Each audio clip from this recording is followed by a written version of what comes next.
মোৰ ইউটিউব চেনেললৈ মই তোমালোকক আদৰণি জনাইছোঁ। আজি মই 10ম শ্ৰেণীৰ দ্বিতীয়টো পাঠ নেলছন মেণ্ডেলা তোমালোকলৈ আগবঢ়াইছোঁ। নেলছন মেণ্ডেলাৰ ইয়াত মই তোমালোকক প্ৰথম পাৰ্টটো আগবঢ়াইছোঁ আৰু ক্ৰমে দ্বিতীয় তৃতীয় পাৰ্টটো মই তোমালোকক উইথ কুৱেশ্যন আনচাৰৰ সৈতে মই দি যাম। Nelson Mandela introduction. Nelson Mandela the first black president in Africa. Nelson Mandela কি হৈছে প্ৰথম ৰাষ্ট্ৰপতি আফ্ৰিকাৰ নিগ্ৰো ৰাষ্ট্ৰপতি, অৰ্থাৎ নেলছন মেণ্ডেলা আফ্ৰিকাৰ প্ৰথম নিগ্ৰো ৰাষ্ট্ৰপতি। This is an extract from his autobiography Long Walk to Freedom. তেওঁ এখন অটোবায়োগ্ৰাফি লং ৱাক টু ফ্ৰীডমৰ পৰা এই তেওঁ পাঠটো তুলি অনা হৈছে। অটোবায়োগ্ৰাফি মানে আত্মজীৱনী। তেওঁ আত্মজীৱনী লং ৱাক টু ফ্ৰীডমৰ পৰা এই পাঠটো তুলি অনা হৈছে। Mandela and his African National Congress spend a lifetime fighting against apartheid means racism. কৈছে মেণ্ডেলা আৰু তেওঁ যিটো নেশ্যনেল কংগ্ৰেছ পাৰ্টি বা যাক তেওঁ সমৰ্থন কৰিছিলে বা যাৰ তেওঁ অংশদাৰী আছিলে, সেই তেওঁলোকে spend a lifetime fighting against apartheid means racism. তেওঁলোকে বৰ্ণ বৈষম্য বা জাতিগত বংশগত এই গোত্ৰগত যিবিলাক পাৰ্থক্য আছিলে সেইবিলাকৰ বিপক্ষে তেওঁলোকে বহু সময় ধৰি তেওঁলোকে যুদ্ধ দিবলগীয়া হৈছিল বা বহু সময় ধৰি তাৰ এগেইনষ্টত বা তেওঁৰ বিপৰীতে তেওঁলোকে কাম কৰি যাবলগীয়া হৈছিলে। Mandela had spent long 30 years in prison. মেণ্ডেলাই প্ৰায় দীঘলীয়া 30 বছৰ সময় ধৰি কাৰাবাসত কটাইছিলে। Finally the people of South Africa accepted him and democratic election held in 1994। আৰু কি হৈছে অৱশেষত চাউথ আফ্ৰিকাৰ মানুহে তেওঁক গ্ৰহণ কৰিলে আৰু প্ৰজাতান্ত্ৰিক নিৰ্বাচনৰ জৰিয়তে 1994 চনত তেওঁ প্ৰথমবাৰৰ বাবে নিৰ্বাচিত হ'ল। Mandela became the first black president of a new nation. আৰু নতুন এটা জাতিৰ তেওঁ এজন ৰাষ্ট্ৰপতি হিচাপে, তেওঁ ব্লেক বা নিগ্ৰো ৰাষ্ট্ৰপতি হিচাপে তেওঁ প্ৰথম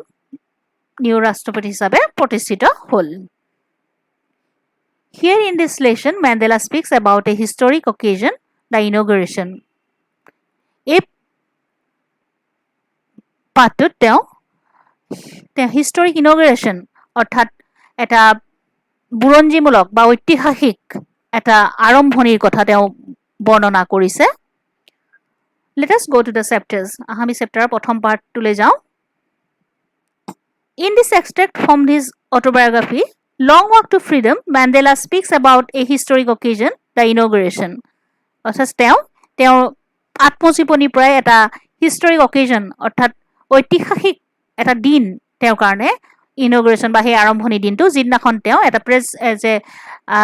চাউথ আফ্ৰিকাৰ প্ৰেছিডেণ্ট হিচাপে তেওঁ শপত গ্ৰহণ কৰিছিলে। সেই দিনটো তেওঁৰ জীৱনৰ কাৰণে এটা স্মৰণীয় আৰু ঐতিহাসিক দিন আছিলে। আৰু সেই তেওঁ আত্মজীৱনীৰ পৰা সেই পাঠটোৱে তেওঁ সেই অংশটোৱে ইয়াত তেওঁ দাঙি ধৰিছে।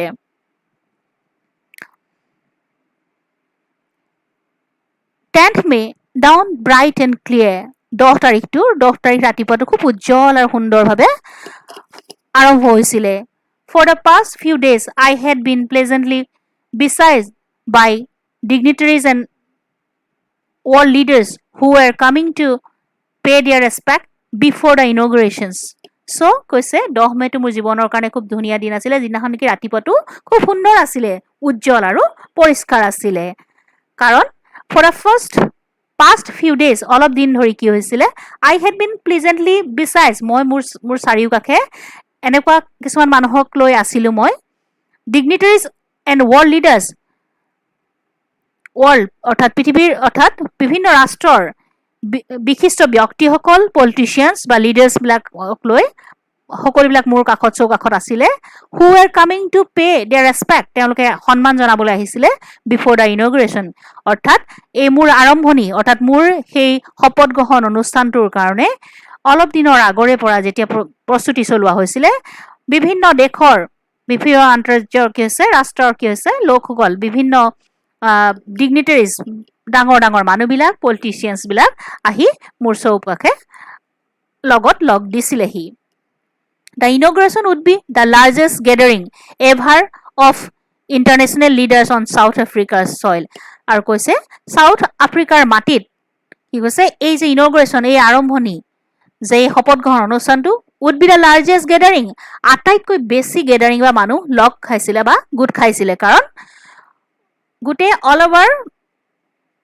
ৱৰ্ল্ডৰ প্ৰায় 140 কাণ্ট্ৰিজৰ পৰা মানুহ আহি বা ডিগনিটাৰিজ বা ডাঙৰ মানুহবিলাক আহি তাত তেওঁ শুভেচ্ছা জনাবৰ কাৰণে গোট খাইছিল সি The ceremonies took place in the lovely sandstone amphitheater formed by the Union Buildings in Pretoria. কৈছে এই অনুষ্ঠানটো ক'ত হৈছিলে লাভলি স্যান্ডস্টোন এম্পিথিয়েটাৰ অৰ্থাৎ স্যান্ডস্টোনেৰে বনোৱা এটা থিয়েটাৰ হল বা ঘৰ য'ত নেকি ইউনিয়ন বিল্ডিঙত পিটৰিয়াৰ ইউনিয়ন বিল্ডিং যিটো স্যান্ডস্টোনে বনোৱা হৈছিলে সেই এম্পিথিয়েটাৰটোত অৰ্থাৎ সেই ঘৰটোত য'ত নেকি মানে থিয়েটাৰ মানে এম্পিথিয়েটাৰ মানে এইটো বুজাইছে যিটো ঘৰত ৰফ ধৰা একে ওপৰত আছে তোমাৰ যেনেকৈ আমি ফাৰ্ষ্ট ফ্ল'ৰ ছেকেণ্ড ফ্ল'ৰ এইবিলাক থকাৰ পাছতো কিন্তু সেইখিনি ওপৰত নাথাকে একেলগে সমূহীয়াকৈ এটা ৰফ আছে য'ৰ তলত নেকি মানে ধৰ বেলকনি আছে এনেকৈ ধৰণৰ বেলেগ বেলেগ ষ্টেজত অংশবিলাক আছে চ' এম্পিথিয়েটাৰ থিয়েটাৰ হলবিলাকত যিটো দেখা পোৱা যায় generally so' The lovely sandstone amphitheater formed by the Union Building in Pretoria. Pretoria এই এম্পিথিয়েটাৰটোতে কি কৈছে এই অনুষ্ঠানটো হৈছিলে took place হৈছিলে For decades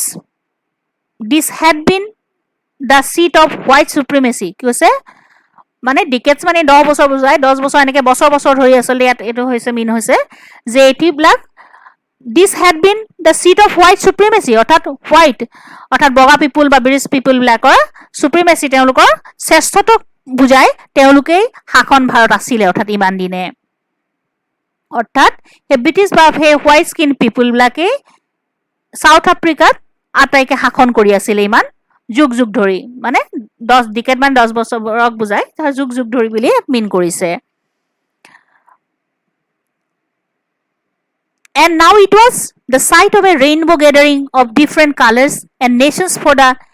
installation of South Africa's first democratic non-racial government. কৈছে কিন্তু এতিয়া কি হৈছে দেখিবলৈ ৰং বিৰঙৰ গেদাৰিং হৈছে তাত মানে ৰং বিৰং মানে বিভিন্ন জাগাৰ মানুহ আহিছে হয় না ডিগনিটাৰিজ আহিছে ডাঙৰ মানুহবিলাক আহিছে পলিটিচিয়ান আহিছে বিভিন্ন ৰাষ্ট্ৰৰ পৰা ডাঙৰ ৰাষ্ট্ৰবিলাকৰ পৰা এনেকুৱা লাগিছিল যেন এক ৰেইনবো কালাৰ হৈ গৈছে মানে বহু কালাৰিং হৈ গৈছে বা বহু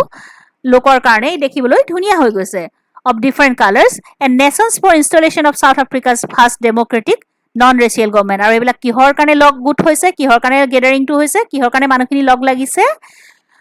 সাউথ আফ্ৰিকাৰ প্ৰথমখন প্ৰজাতান্ত্ৰিক বৰ্ণবৈষম্য নথকা এখন চৰকাৰক সমৰ্থন কৰিবলৈ পৃথিৱীৰ বিভিন্ন ৰাষ্ট্ৰৰ পৰা বিভিন্ন ডিগনিটাৰিজ ডাঙৰ মানুহবিলাক politicians বিলাক গুট খাইছেহি On the lovely autumn day I was accompanied by my daughter Zinani কৈছে autumn মানে কি কয় শৰৎকাল নহয় জানো শৰৎকাল মানে যিটো আমাৰ ইয়াত কি বুজায় মানে আগষ্ট ছেপ্টেম্বৰ অক্টোবৰ তেনেকুৱা আছে সেইখিনি সময় খুব ধুনীয়া নহয় নে পৰিৱেশবোৰ চ' সেই শৰৎকালত কি হৈছে I was accompanied মোৰ লগত গৈছিলে মোৰ লগত কোনে লগ দিছিলে by my daughter Zinani মোৰ ছোৱালী জিনানীয়ে মোক লগ দিছিলে On the podium মানে হৈছে প্লেটফৰ্ম অৰ্থাৎ য'ত তেওঁ শপত গ্ৰহণ কৰিব সেই অঞ্চলত বা সেই অংশত Mr. D. Clark was first sworn is as second deputy president. Mr. D. Clark শপত গ্ৰহণ কৰিছিলে as second deputy president অৰ্থাৎ দ্বিতীয় ডেপুটি মানে দ্বিতীয় পজিশন হাইয়েষ্ট পজিশন যি হয় প্ৰেসিডেন্ট অৰ্থাৎ ৰাষ্ট্ৰপতি হিচাপে ভাইস প্ৰেসিডেন্ট বা হিচাপে তেওঁ শপত গ্ৰহণ কৰিছিলে দেন তাৰ পাছত Thabo Mbeki was sworn is as first deputy president আৰু Thabo Mbeki প্ৰথম ডেপুটি দ্বিতীয় প্ৰেসিডেন্ট হিচাপে ভাইস প্ৰেসিডেন্ট হিচাপে তেওঁ শপত গ্ৰহণ কৰিছিলে when it was my turn যেতিয়া মোৰ টাৰ্ণ পৰিছিলে বা মোৰ শপত গ্ৰহণ কৰিব অৱস্থা হৈছিলে I pledged to obey and uphold the constitution and to devote myself to the well-being of the Republic and its people আৰু যেতিয়া মোৰ টাৰ্ণ আহিছিলে মোৰ সময় আহিছিলে তেতিয়া মই শপত গ্ৰহণ কৰিছিলো কি বুলি to obey and uphold the constitution মই কনস্টিটিউশন সংবিধান মানি চলিম আৰু কি কৈছে to devote myself মোক নিজকে মই ত্যাগ কৰিম to the well being of the republic and its people ইয়াৰ মানুহবিলাকৰ কাৰণে ভালৰ কাৰণে কাম কৰি যাবলৈ ইয়াৰ ৰিপাব্লিক আৰু ইয়াৰ মানুহবিলাকৰ কাৰণে কাম কৰি যাবলৈ মই প্ৰতিজ্ঞা লৈছিলো To the assembled guest and a watching world, I said, আৰু সেই সময়ত সেই তাত গুট খোৱা আটাইবিলাক অতিথিৰ লগতে যি পৃথিৱীৰ যিবিলাকে আমাক প্ৰত্যক্ষ কৰি আছিলে, আই ছেড, মই তেওঁলোকক উদ্দেশ্য কৰি কৈছিলোঁ, today all of us do by hour presence হিয়াৰ, আমি আটাই নিজৰ উপস্থিতিৰে ইয়াত কি কৰিছোঁ, আমি কৰিছোঁ কি, কনফেয়াৰ গ্লৰি এণ্ড হোপ টু নিউ বৰ্ণ লিবাৰ্টি, আমি নতুনকৈ যিটো স্বাধীনতা হৈছে তাক আমি কি কৰিছোঁ, কনফেয়াৰ গ্লৰি, তাক আমি গৌৰৱ উজ্জ্বল বা গৌৰৱৰ ভাৰ আমি সেই মানে স্বাধীন বা নিউ বৰ্ণ স্বাধীনতা যিখিনি আমি পাইছোঁ তাত আমি সকলোৱে কি কৰিছোঁ, all of us do our presence here confer glory, আমি কনফেয়াৰ কৰিছোঁ বা দিছোঁ। Out of the experience of an extraordinary human disaster that last too long, আৰু কি কৈছে, আউট অফ দ্য এক্সপিৰিয়েঞ্চ, অভিজ্ঞতা হৈছিলে যিটো, and hope an extraordinary human disaster, যিটো আনইউজুৱেল মানুহৰ ধ্বংস কাৰ্য যিটো হৈছিলে, ডেট লাষ্ট টু লং, অৰ্থাৎ যিটো নেকি বহুত দিন ধৰি তাত মানে চলি আছিলে, an event of that cause a lot of harm and damage, অৰ্থাৎ যিবিলাক ছ'চাইটিত হাৰ্ম আৰু ডেমেজ হৈ আছিলে, সেই ডিজাষ্টাৰ বা সেই ধ্বংসলীলা ডেট লাষ্ট টু লং, বহুত দিন ধৰি আছিলে, must be born a society of which all humanity will be proud, কিন্তু এতিয়া এখন নতুন এখন সমাজ গঢ় লোৱাটো বিচাৰিছে, যিখন নেকি যাক লৈ হিউমেনিটি বা মানৱে গৰ্ব অনুভৱ কৰিব। উই হু ৱেৰ আউটলছ not to so' long ago, আমি কি কৈছে, যিবিলাকক নেকি ল মানি চলা নাছিলোঁ বা আউটলছ মানে কি হৈছে ইলিগেল, আমি মানি আহিছিলোঁ, ইলিগেলি আমি মানি আহিছিলোঁ, have today been given the rare privilege to be host to the nations of the world on our own soil, আজি আমাৰ নিজৰ মাটিতে সেই লোকসকলে আমাক এই সুবিধাটো দিছে, পৃথিৱীৰ সকলো নেশ্যনৰ মানুহকে আমাক আতিথ্য বা নিজে আতিথ্য কৰিবলৈ, তেওঁলোকক আমাৰ আদৰিবলৈ আমাক সুবিধাটো দিছে। We thank all our distinguished international guests for having come to take possession with the people of our country. কৈছে, we thank all of our dignitaries, আমি সেই বিশিষ্ট ব্যক্তিসকলক, স্বনামধন্য ব্যক্তিসকল, যি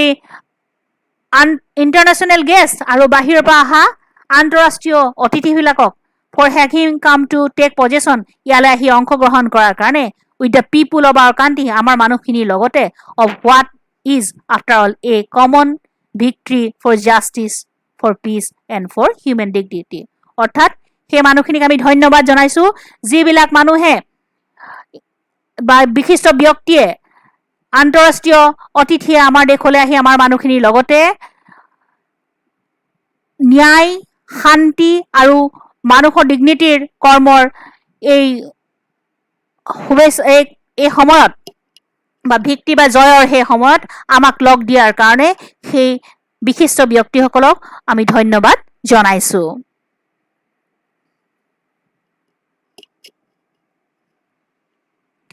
We have at last achieved our political emancipation, আৰু আমি at last অৱশেষত achieve পালোঁ our political emancipation, অৰ্থাৎ আমাৰ ৰাজনৈতিক ফ্ৰীডম, ইমানিচিপেশ্যন মানে ফ্ৰীডম ফ্ৰম ৰেষ্ট্ৰিকশ্যন, মানে কি হৈছে আমাৰ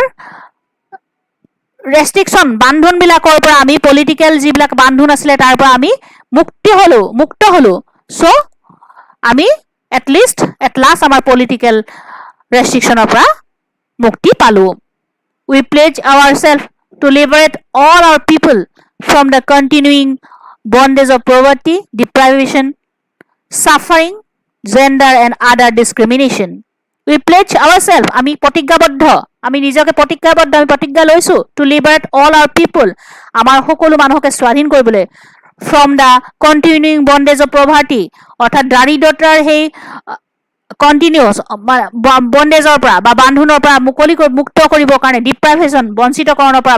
বঞ্চিত হোৱাৰ পৰা আমি তেওঁলোকক মুকলি কৰিব বিচাৰিছোঁ। ছাফাৰিং, যিবিলাক দুখ দুৰ্গতি আছে সেয়া আমি নাইকিয়া কৰিব বিচাৰিছোঁ। জেণ্ডাৰ, অৰ্থাৎ জেণ্ডাৰৰ যি বৈষম্য সেয়া নাইকিয়া কৰিব বিচাৰিছোঁ। লগতে আদাৰ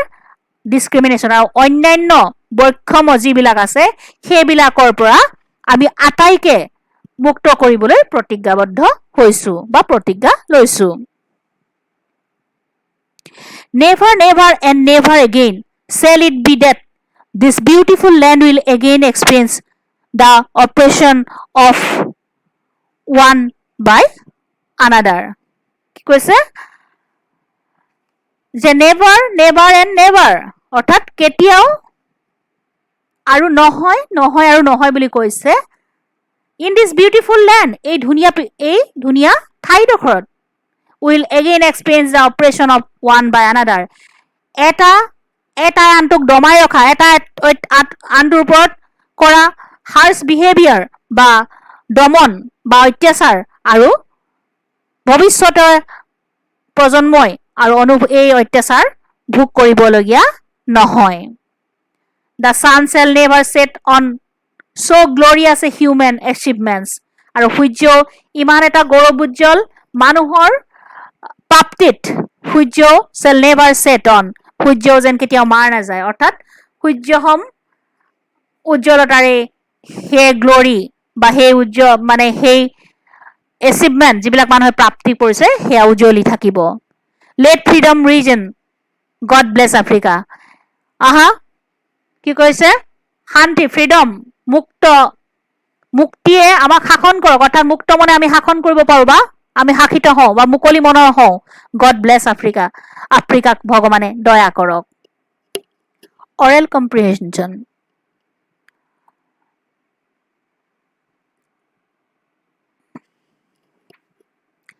Where did the ceremonies take place?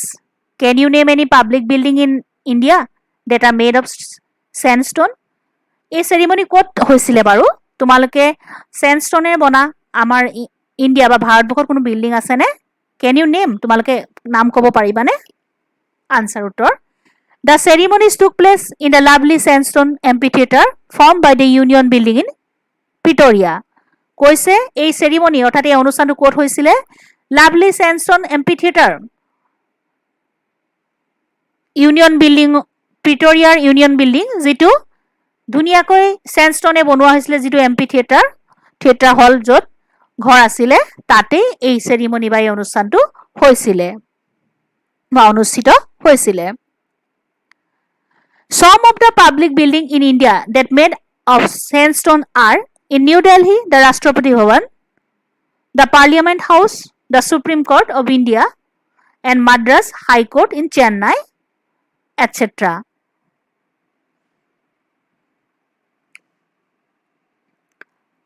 Question 2. Can you say how 10th May is an autumn day in South Africa? ক'ব পাৰিবানে কিয় বা 10 মে তাৰিখটো অটম ডে বুলি বা শৰৎকাল বুলি তেওঁলোকে মেনশ্যন কৰিছে বা উল্লেখ কৰিছে সাউথ আফ্ৰিকাত সেই দিনটো কেনেকুৱা দিন মানে কি বুলি দিন বুলি উল্লেখ কৰিছে 10th May is a very special day in South Africa which they call autumn day because the politicians and dignitaries from more than 140 countries around the world gathered for the installation of South Africa's first democratic non-racial government. কৈছে 10 মে দিনটো তেওঁলোকৰ কাৰণে খুব বিশেষ গুৰুত্বপূৰ্ণ দিন আছিলে কিয়নো এটো অটম ডে বুলি কৈছিলে মানে শৰৎকাল বুলি কৈছিলে কিয়নো because the politician and dignitaries from more than 140 countries 140 খন ৰাষ্ট্ৰৰ বিভিন্ন উচ্চ পদস্থ বিষয়া ৰাজনৈতিক বিষয়া তেওঁলোকে কি হৈছিলে around the world gathered for installation of South Africa's first democratic non-racial government তাত লগ লাগিছিলে কি কাৰণে for democratic non-racial government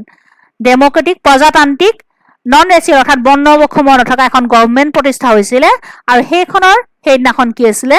ইনগৰেশ্যন অৰ্থাৎ আৰম্ভণিৰ দিন আছিলে আৰু সেই কাৰণে সাউথ আফ্ৰিকাৰ কাৰণে সেই 10 মে দিনটো বৰ বিশেষ উল্লেখযোগ্য দিন আছিল আৰু সেই অটম বা আনন্দৰ দিন বুলি তেওঁ উল্লেখ কৰিছিলে they are so happy তেওঁলোক খুব সুখী হৈছিলে more than 1 lakh South African men and women and children of all races sang and danced with joy in the street of Pretoria কৈছে মানে 1 লাখতকৈ বেছি সাউথ আফ্ৰিকান মানুহ পুৰুষ মহিলা ল'ৰা ছোৱালী of all races সকলো জাতি বৰ্ণৰ সেই পুৰুষ মহিলা বা ল'ৰা ছোৱালীবিলাক sang and danced together তেওঁলোকে কি হৈছে গান গাইছিলে নাচিছিলে উইথ জয় আনন্দত and in the street of Pretoria ৰাস্তাত 1 লাখ জনসাধাৰণ সাউথ আফ্ৰিকান জনসাধাৰণ ওলাই আহিছিলে পুৰুষ মহিলা বা ল'ৰা ছোৱালীৰ নিৰ্বিশেষে সকলোৱে আনন্দৰে গাইছিলে আৰু নাচিছিলে। সেয়ে এই দিনটো তেওঁলোকৰ কাৰণে খুব আনন্দৰ দিন আছিল। Question number 3. At the beginning of his speech, Mandela mentions an extraordinary human disaster. What does he mean by this? What is the glorious human achievement he speaks of at the end? So, answer. The extraordinary human disaster that Mandela mentioned in the beginning of his speech refers to the inhuman practice of apartheid. For example, the racial discrimination suffered by the black at the hands of whites in South Africa. So, কি কৈছে বিগিনিঙতে তেওঁ আৰম্ভণিতে কি কৈছে an extraordinary মানে unusual human disaster অৰ্থাৎ মানুহৰ কি কৈছে ডিজাষ্টাৰ অৰ্থাৎ মানে harm event that cause harm and damage is not it so' disaster মানে হৈছে মানুহৰ যি অপকাৰ কৰা আনইউজুৱেল যি অপকাৰ মানুহৰ হৈছিলে সেই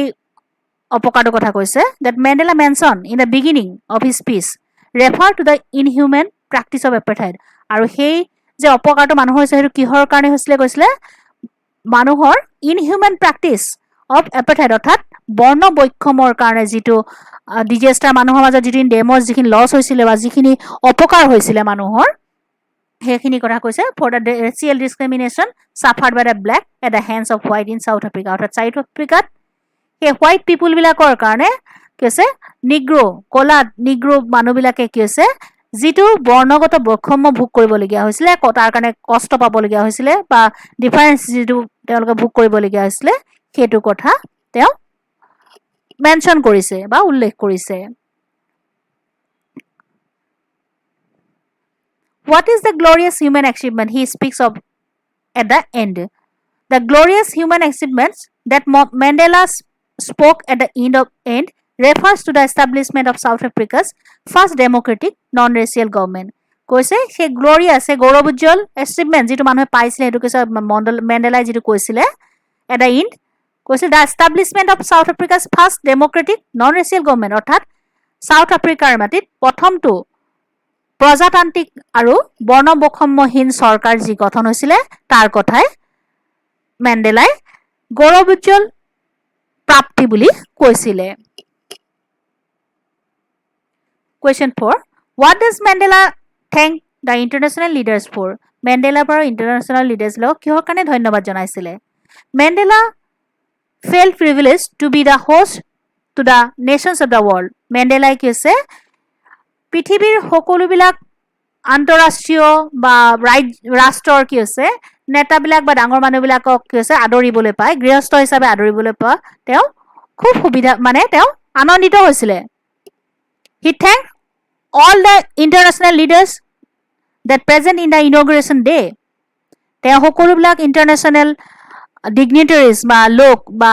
বিশিষ্ট ব্যক্তিসকল বিভিন্ন পলিটিচিয়ানছবিলাক যিবিলাক বিভিন্ন দেশৰ পৰা আহিছিলে present in the inauguration day সেই আৰম্ভণিৰ বা সেই শপত গ্ৰহণ অনুষ্ঠানৰ য'ত আহিছিলে to celebrate the common victory for justice peace and human dignity অৰ্থাৎ তেওঁ আহিছিলে কিহৰ কাৰণে সেই মানুহবিলাক তেওঁ ইনগ্ৰেশ্যনৰ ডেটত এটা কমন সৰ্বসাধাৰণৰ ন্যায়ৰ ওপৰত জয় শান্তিৰ ওপৰত জয় আৰু হিউমেন ডিগনিটিৰ ওপৰত যি জয় আছিলে তাক চেলিব্ৰেট কৰিবলৈ বা তাক সেই উৎসৱত ভাগ ল'বৰ কাৰণে যিবিলাক বাহিৰৰ দেশৰ পৰা আন্তঃৰাষ্ট্ৰীয় ডিগনিটাৰিজ বা আন্তঃৰাষ্ট্ৰীয় মানুহ আহিছিলে বা পলিটিচিয়ানছ আহিছিলে তেওঁলোকক তেওঁ থেংক বুলি বা ধন্যবাদ জনাইছিলে Question 5. What idea does he set out for the future of South Africa? তেওঁ future of South Africa, South Africa ভৱিষ্যতৰ কাৰণে কি আইডিয়া বা কি ধাৰণা তেওঁ ৰাখিছিলে Mandela had the idea to liberate all South African from the continuing bondage of poverty, deprivation, suffering, gender and other discrimination. Mandela কি হৈছে তেওঁ এটা আইডিয়া বা ধাৰণা ৰাখিছিলে যে to liberate স্বাধীন কৰিবলৈ all South African সকলো South Africa মানুহক from the continuing bondage of poverty অৰ্থাৎ দৰিদ্ৰতাৰ সেই বান্ধৰ পৰা ডিপ্ৰাইভেশ্যন বঞ্চিত হোৱাৰ পৰা সাফাৰিং দুখ দুৰ্ভোগ কৰাৰ পৰা জেণ্ডাৰ যি ডিছক্ৰিমিনেশ্যন আছিলে বা বৈষম্য আছিলে আৰু আদাৰ ডিছক্ৰিমিনেশ্যন আৰু অন্যান্য যিবিলাক বৈষম্য আছিলে সেইবিলাকৰ পৰা স্বাধীন কৰাটো তেওঁৰ এটা ইচ্ছা আছিলে The last after receiving their political at last after receiving their political emancipation or freedom from restrictions they pleased themselves that the beautiful land of South Africa would never ever experience racial discrimination again কৈছে শেষত যেতিয়া এই ৰাজনৈতিক যিবিলাক বান্ধোন যিবিলাক ফ্ৰীডমৰ পৰা তেওঁলোকে মুক্ত হৈছিলে আৰু তেতিয়া তেওঁলোকে প্ৰতিজ্ঞা কৰিছিলে যে এই ধুনীয়া সাউথ আফ্ৰিকাৰ এই ধুনীয়া বা ধুনীয়া সেই সাউথ আফ্ৰিকাখনক তেওঁলোকে নেভাৰ এভাৰ এক্সপিৰিয়েঞ্চ সেই সাউথ আফ্ৰিকাই আৰু ভৱিষ্যতে আৰু এক্সপিৰিয়েঞ্চ কৰিবলগীয়া নহয় ৰেচিয়েল ডিছক্ৰিমিনেশ্যন এগেইন বা ৰেচিয়েল অৰ্থাৎ বৰ্ণগত যিটো বৈষম্য জাতিগত যিটো বৈষম্য সেয়ে সাউথ আফ্ৰিকাই আৰু দ্বিতীয়বাৰ ভুগিবলগীয়া নহয় দ্যাটছ অল মই তোমালোকৰ কাৰণে এই প্ৰথম পাৰ্টটোৰ কুৱেশ্যন আনচাৰ বৰ্ণনা ইয়াত আগবঢ়ালোঁ দ্বিতীয় তৃতীয় পাৰ্ট দুটাও মই ক্ৰমে ক্ৰমে আগবঢ়াই থাকিম মোৰ পিছৰ ভিডিঅ'বিলাকত তোমালোকে যদি এই তোমালোকৰ ভিডিঅ'টো ভাল লাগিছে লাইক শ্বেয়াৰ আৰু ছাবস্ক্ৰাইব কৰি দিবা থেংক ইউ